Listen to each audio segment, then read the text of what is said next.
सुंदरता को देखते हुए हमारे पास उपस्थित हुए हैं अपना समर्थन करने के लिए। और मैं कुछ ज़्यादा टाइम नहीं लेना चाहूँगा क्योंकि माननीय महोदय जी का और आगामी कुछ कार्यक्रम है जो कि काफ़ी व्यस्ततम कार्यक्रम को डिले करते हुए यहाँ 15 मिनट के लिए टाइम दिए हैं। तो इस स्वागत कड़ी को यहीं पे विराम देते हुए अब मैं हमारे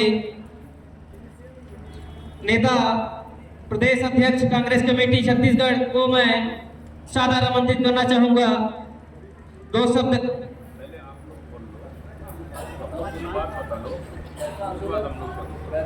दिवस है हम लोग का आमरण अनशन में बैठने का एक वजह है कि हम 2023 से आज पर्यंत तक लगातार संघर्ष करते आ रहे हैं।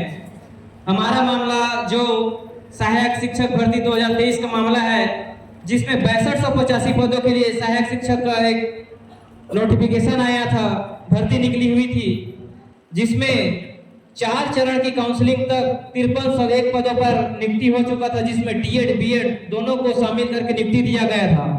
इस दरमियान ये हुआ कि हाई कोर्ट सुप्रीम कोर्ट का ऑर्डर आया कि प्राइमरी स्कूल में बीएड वाले योग्य नहीं है, उसको निकाल करके डी से निकाल करके उन लोग को विज्ञान प्रयोगशाला में समायोजन कर दिए और उसके जगह हम लोग को डीएड वालों को रिक्त पद पे नियुक्ति देना था। लेकिन आज पर्यंत तक 2621 में सिर्फ 1299 लोगों को ही नियुक्ति दिया गया है और उसमें 1316 पद रिक्त है और इसके अलावा 984 और 1316 मिलाकर के अभी भी 2300 रिक्त पद बचे हुए हैं। उसी के मांग को लेकर के हम आमरण अनशन में बैठे हुए हैं, जो कि हम पिछले 3 सालों से हाई कोर्ट 1/3 में काउंसलिंग कराकर सभी रिक्त पदों को पूर्ण किया जाए। धन्यवाद। और मैं सीएम की तरफ से हूँ। मैं सभी यहाँ पे आए हुए गणमान्य नागरिकों कैंडिडेट की तरफ से हम लोग 2018 से प्रतीक्षा सूची वाले हैं। हम लोग का एक भी वेटिंग नहीं उठा है, क्योंकि पोस्ट रहते हुए भी 250 से 300 पोस्ट खाली है और अभी विभाग में 3326 पोस्ट खाली है। माननीय दीपक सर ने कुछ दिन पहले लगा भी किया था इस बारे में और आज भी हम 50-17 यही उम्मीद लगा के बैठे हैं कि जो वेटिंग वाले जब तक नया भर्ती नहीं आता है तब तक जो वेटिंग वाला है वो वैलिड रहता है। तो जब वो मांग रहे हैं तो भाई लेने में क्या दिक्कत है? हम तो पोस्ट के हिसाब से मांग रहे हैं, अलग से ऐसा कुछ मांग नहीं रहे सर। हमारा जो पोस्ट खाली है उसी के बेस पे मांग रहा है। वो जब तक नया भर्ती नहीं आएगा तब तक हम अभी वैलिड है और हमारा वेटिंग करना चाहूंगा। अपनी मांगे को साकर जी कौन सा मिले तो अपनी मांग रखेंगे।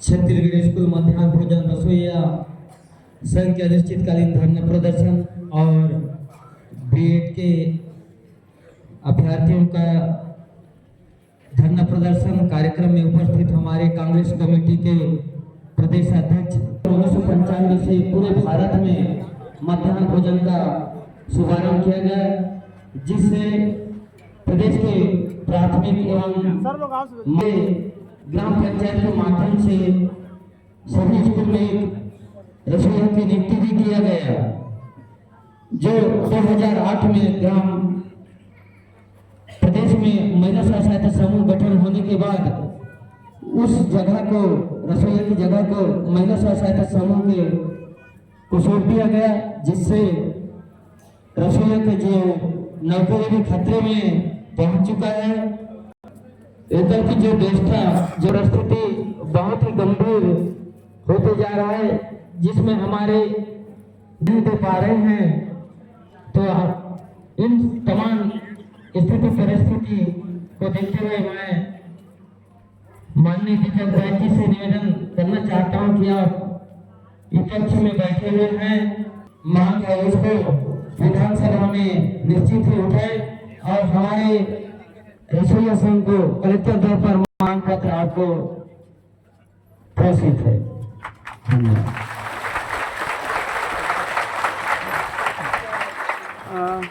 एक जने साथ में जाने के लिए। हाँ सर, जो कि नए साल के दिन हमारे साथ किए थे, मैं उनका तहे दिल से धन्यवाद देना चाहूंगा कि हमारे इस दुखद घड़ी में साथ दे रहे हैं। तो मैं हमारे प्रदेश अध्यक्ष जी दीपक बैद जी के नेतृत्व में यहाँ आपके बीच में आए हैं। राष्ट्रीय महिला कांग्रेस की और इस लड़ाई में जो आपने 27 दिन साथी ने आपको बताया कि आप 27 दिन से यहां लड़ रहे हैं और आमरण अनशन में बैठे हैं। आमरण अनशन आखिरी हथियार होता है किसी भी आंदोलन का। लोग प्रदर्शन करते हैं, धरना देते हैं, अनशन करते हैं कि सरकार जागे, प्रशासन जागे, और अंतिम हथियार होता है आमरण अनशन। आपने वो अंतिम हथियार को भी चला दिया और 27 दिन से आप यहां बैठे हैं, लेकिन ये सरकार, उम्मीद पहली सरकार सोई हुई है और शायद उम्मीद हम लोगों को भी नहीं है कि जागेगी। ये सरकार झूठे वादे नारों के साथ बनकर आई है। ये तमाम बातें, चाहे वो रिजर्वेशन का मामला हो, चाहे शिक्षक भर्ती का मामला हो, हर मामले में लोगों ने झूठे आश्वासन और वादे किए थे। और उनके मंत्री है, वित्त मंत्री, जो हर फाइल को रोकते हैं, ओपी चौधरी, उनके वो तो हर इंस्टीट्यूट में जाकर, कोचिंग सेंटर में जाकर आपको आश्वासन देते थे, आश्वस्त करते थे कि सरकार बनते ही वो लोग इन निर्णयों को जल्दी लेगा। 2 साल हो चुकी है। क्योंकि अध्यक्ष जी बैठे हैं, अध्यक्ष जी को अन्य कार्यक्रमों में जाना है, लेकिन हम लोगों ने लगातार आपकी बात को विधानसभा के अंदर में हमारे विधायक आदरणीय विधायकगण है, उन्होंने उठाई, अध्यक्ष जी ने समय समय पर उठाया, और कहीं ना कहीं शहर अध्यक्ष बनने के बाद मैंने और हमारे साथी भाई राजेश पप्पू बंजारे, हम दोनों ने, मंत्री लोग जब अपने घरों में जश्न मना रहे थे, हम लोग आपके बीच में रात भर रहे।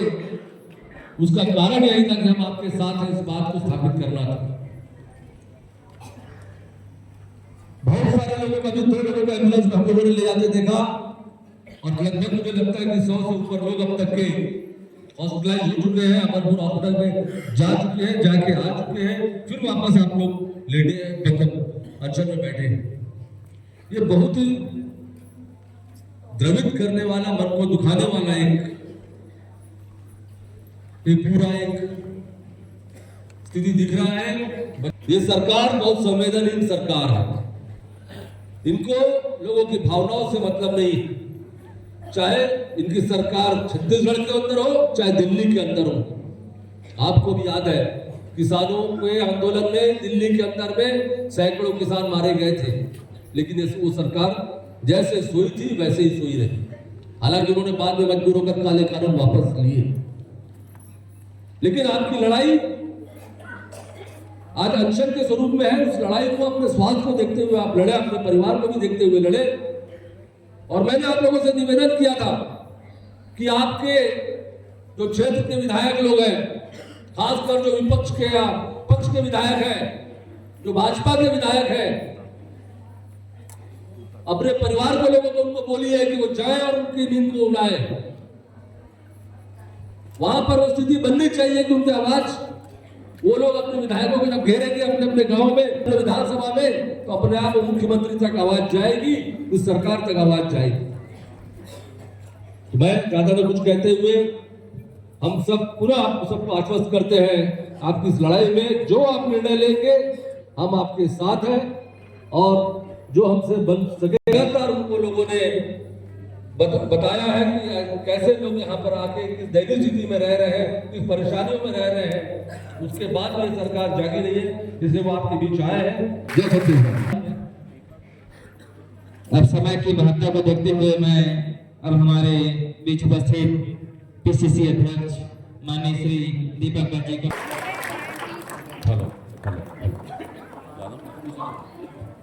लोग सूता धरना स्थल पर आप लोग के बीच में उपस्थित हुए, और इस धरना में हमारे डीएड के साथी और मध्याह्न भोजन बनाने वाले हमारे रसोइया और सीएम तीनों को एक साथ हम लोग समर्थन देने आए हैं हम लोग के बीच में। अभी नए नए प्रभारी बने और छत्तीसगढ़ का पहला दौरा है। गुंजन सिंह जी का हार्दिक स्वागत। और साथ में हम लोग के बीच में हमारे शहर कांग्रेस के अध्यक्ष जी सगले कामदार जी, सुबोध हरिद्वार जी और पीसीसी के पहले भी पदाधिकारी रहे पूर्व विधायक अनिता शर्मा जी, प्रीति उपाध्याय, ये भी अभी महिला कांग्रेस के राष्ट्रीय स्तर के पदाधिकारी बने और हमारे महिला कांग्रेस के हमारे पदाधिकारी मौजूद हैं। आदरणीय साथियों, बीच में हमारे पदाधिकारी आप लोग को समर्थन देने आए थे। सीएम वालों ने हम लोग उस समय आकर मुलाकात किए और आप लोग के डीएड के सभी साथियों ने भी आकर हम लोग से मुलाकात किए थे और कल कुछ बहन और हमारे भाइयों ने भी आकर हम लोग से मुलाकात किए थे। अभी हम लोग का मनरेगा बचाओ, आप ही लोग की तरह हम लोग गरीब पाने के लिए संघर्ष कर रहे हैं। हम लोग मनरेगा को बचाने के लिए संघर्ष कर रहे हैं। तो लगातार बस्तर से लेकर पूरा प्रदेश में मेरा पैदल यात्रा चल रहा है कंटिन्यू। आज 5वां दिन है जहां 40 किलोमीटर से अधिक पैदल चल चुका हूं और आज भी महासमुंद हम लोग को जाना है। समय मुझे नहीं लगा, अभी तक मुझे कार्यक्रमों में समय तक पहुंचना था, लेकिन कल आप लोग का विशेष आग्रह पे हम लोग आए। और आदरणीय साथियों, मैं धन्यवाद और आपकी संघर्ष को सलाम करता हूं। मैं हमारे डीएड के साथियों का जो लगातार तबियत खराब के बाद भी पूरे घर परिवार को छोड़कर अपनी जान को जोखिम में डालकर कई छोटे बच्चों के साथ आप लोगों ने लगातार संघर्ष कर वो संघर्ष सिर्फ अपनी हक मांगने के लिए आप लोग संघर्ष कर रहे हैं। उस संघर्ष को मैं सलाम करता हूं, नमन करता हूं। जो पिछले 24 तारीख से लेकर लगभग 25 दिन से 1 महीना पूरा होने जा रहा है, लेकिन आपका संघर्ष को कोई देखने वाला सुनने वाला नहीं है। हाँ, जरूर मीडिया के साथी आपके संघर्ष को बीच बीच में मीडिया कवर करते हैं। और अभी 21 तारीख को मुख्यमंत्री जी का कैबिनेट का मीटिंग है, तो मुझे लग रहा है कि मीडिया के साथी थोड़ा सा आप लोग का और मदद कर दे, तो मुझे लगता है 21 तारीख को शायद थोड़ा आप लोग का भला हो जाए, तीनों संगठनों का मुझे लगता है बेहतर हो जाएगा। इसलिए मैं सभी मीडिया साथियों से निवेदन करता हूं। रायपुर राजधानी बहुत दूर है, 15 से 20 किलोमीटर दूर है, आउटर एरिया है। आपकी बात को वहां तक कौन पहुंचाएगा? मुझे पता है कि आप लोग की नियुक्तियां हमारी सरकार के समय शुरुआत हुई थी। हम लोग को 15 साल के बाद सरकार चलाने का अवसर मिला। सभी लोगों ने हम लोग को भरपूर साथ दिया, आशीर्वाद दिया और सरकार बना 5 साल, सरकार 1 साल, तो हम लोग चुनाव में निकल जाता है। किसी भी सरकार के लिए हो, पंचायत चुनाव, नगरीय निकाय चुनाव, साल भर वहां निकल जाता है। फिर हमारा मेन काम करने का समय था, कोरोना आ गया 2020 में। कोरोना आ गया, 2 साल कोरोना में चला गया। ना आप घर से बाहर निकले, हम घर से बाहर निकले। लेकिन उसके बाद 2 साल बाद हमारे पास सिर्फ 1.5 साल काम करने को बचा। इस कोरोना के विषम परिस्थिति में हमारी सरकार प्रदेश की जनता के साथ खड़ी थी, हर वर्ग कर्मचारी, हर लोगों के साथ खड़ी थी। हम लोग भी अपना जान जोखिम में डालकर, उस समय में भी बस्तर का सांसद था, हम लोग हर समय जनता के बीच में खड़े रहे और सरकार की गाइडलाइन को लेकर हमेशा आप लोग को मार्गदर्शन देते रहे। और आप लोग का मनोबल बढ़ा दिया। कोरोना की लड़ाई के लिए हम लोग बराबर सब लोगों ने मिलकर सरकार का साथ दिया और 2 साल हम लोग को मिले। पैसा हम लोगों ने लोकल स्थानीय प्रशासन से बस्तर जैसे अंदरूनी क्षेत्रों में हम लोगों ने उन 3500 स्कूलों को बंद किए, स्कूल को हम लोग खोलकर उसको चालू करने का काम किए। जो इस सरकार ने पूरी तरह से शिक्षा और स्वास्थ्य का पूरा बेड़ा गर्क किया था, उनको हम लोगों ने वहां जो बंद स्कूल में जो रसोइया प्रभावित हुए, उन रसोइया को मौका मिले, इस तरह से हम लोगों ने शुरुआत की। और मुझे अच्छे से पता है जब हमारी सरकार थी हम लोगों ने पटवारी भर्ती किए। हमारी सरकार में कॉलेज में जितने करीबन 1300 से 1500 पोस्ट खाली था पूरे प्रदेश में, उसको भरने का काम में पुलिस भर्ती करीबन 2500 लोगों को जिले वाइज हम लोगों ने भर्ती किए। ये छत्तीसगढ़ में पहली बार हुआ ना, किसी जिले के स्थानीय युवा वहां जिला में नौकरी करेगा। ये हम लोगों ने उस समय पहली बार किए ताकि आदिवासी और नक्सल प्रभावित क्षेत्र के युवा वहां नौकरी कर सके। उसको हम लोगों ने प्राथमिकताएं दी। उसके बाद हम लोग स्कूल में जितने खाली पद था उसको भरना हम लोग, जहां डीएड के शिक्षक, जहां आप लोग की भर्तियां शुरू हुई 4 चरण में आप लोग का जो क्या बोलना है उसको क्या बोलते हैं हुआ, उनको नौकरियां मिली। और उसके बाद चुनाव आचार संहिता लगने की वजह से आया आश्चर्यचकित रिजल्ट आया। कोई कल्पना नहीं कर सकता था कि हम सत्ता से बाहर हो जाएंगे, कोई सोच नहीं सकता था कि हमारी सरकार नहीं बनेगी। लेकिन छत्तीसगढ़ की जनता ने जो जनादेश दिया वो सब सर्वविदित है। भारतीय जनता पार्टी की सरकार बनी। ये सरकार बनाने के लिए इन्होंने तरह तरह के झूठे वादे किए, बड़ा पूरा हो गया। हम उनके एक वादा को लेकर अभी तक प्रश्न नहीं उठाए, इसलिए क्योंकि सरकार की नाकामियों को लेकर हम लड़ रहे। और उनका एक भी वादा अभी तक हम नहीं पूछे कि बताइए आपने 2 साल पूरा किया, आपने कितना वादा पूरा किया है। हम एक सवाल भी खड़े अभी तक नहीं किए, क्योंकि अब सवाल खड़े करने के लिए हमारे पास वक्त है। लेकिन वर्तमान हालात को देखकर इस सरकार के खिलाफ हम लड़ रहे हैं आदरणीय साथियों, इसलिए कि पहला हालात धान खरीदी पूरी तरह से प्रभावित है। किसान यहाँ के हमारे छत्तीसगढ़ के किसानों का पैदा किया हुआ धान को संग्रहण केंद्र में वो चूहा खा रही है सरकार में। पहली बार ऐसा चूहा है जो 7.5 करोड़ का धान को चूहा खा जाते हैं। कबरदा में, महासमुंद में 6.5 करोड़ का धान को चूहा खा जाते हैं। मुख्यमंत्री गृह जिले में 2 सोसाइटियों में बड़े बड़े घोटाले हुए। उसके बाद बस्तर जैसे क्षेत्र में जाके आया, 3 संग्रहण केंद्र में 3.5 लाख कुंटल धान को पूरी तरह से धान से बारिश से भिगोकर सड़ाया गया। इन मुद्दों को लेकर हम वर्तमान में लड़ रहे हैं। बढ़ी हुई बिजली बिल को लेकर हम लड़ रहे हैं, जमीन की बढ़ी हुई रजिस्ट्रियों को लेकर लड़ रहे हैं। अभी तो हम उसका वादा को टच भी नहीं किए। जिस दिन उसका वादा को टच करेंगे उस दिन सरकार को सरकार को उस दिन हम धरातल पे चाटने को मजबूर कर देंगे, जो इस सरकार ने चूक कर सरकार बनाई है। आदरणीय साथियों, मैं इसलिए कह रहा हूं क्योंकि जब 2 स्टेज में इनका नौकरी बाकी था, ये लोग आपस बीएड और डीएड दोनों मिलाकर आपस में इन लोगों ने लड़ाई लड़े। लेकिन इन लोग डीएड के लोगों ने न्यायालय जाकर जीतकर आ गए। उससे पहले बीएड वालों ने संघर्ष किया।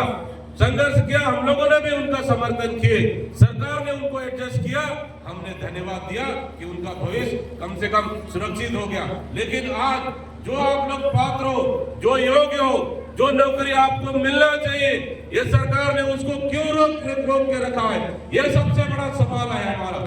क्योंकि आपको 2300 1300 प्लस 900 जो आपका हक अधिकार है, जो हमारी सरकार ने शुरुआत किया था, हमें पता है आप किसान के बेटे हो, मजदूर के बेटे हो, कोई मध्यम परिवार से आए हो, जो आपकी माता पिता ने सपना देखा और आपको कि हमारा माता पिता सपना देखकर ये देखा कि हमारे बच्चे पढ़ लिख कर एक दिन कोई नौकरी करेगा, कोई अच्छा बिजनेसमैन बनेगा, यही सपना रहता है कि आपको किस क्षेत्र में जाना है वो आपको तय करना है। लेकिन आप लोगों ने तय कर, लक्ष्य को तय कर, आप लोगों ने नौकरी को चुना और इस परिस्थिति में मेहनत करके आज उस योग्यता काबिलियत कर आप लोग डीएड करने के बाद आपने उन स्कूलों को जो ज्वाइन करने का समय आया, ये सरकार आपको ज्वाइन नहीं दे रही है। क्यों? इसलिए कि सरकार के पास आपको नौकरी लगाने के लिए पैसा नहीं है। आपको पता है कि नहीं पता, हमें नहीं पता, लेकिन मैं अच्छे से जानता हूं कि इस सरकार में आपको नौकरी लगाने के लिए पैसा नहीं है। बड़े वादा करके आए थे कि हम 1 लाख लोग को हम नौकरी, 1 लाख बेरोजगार युवाओं को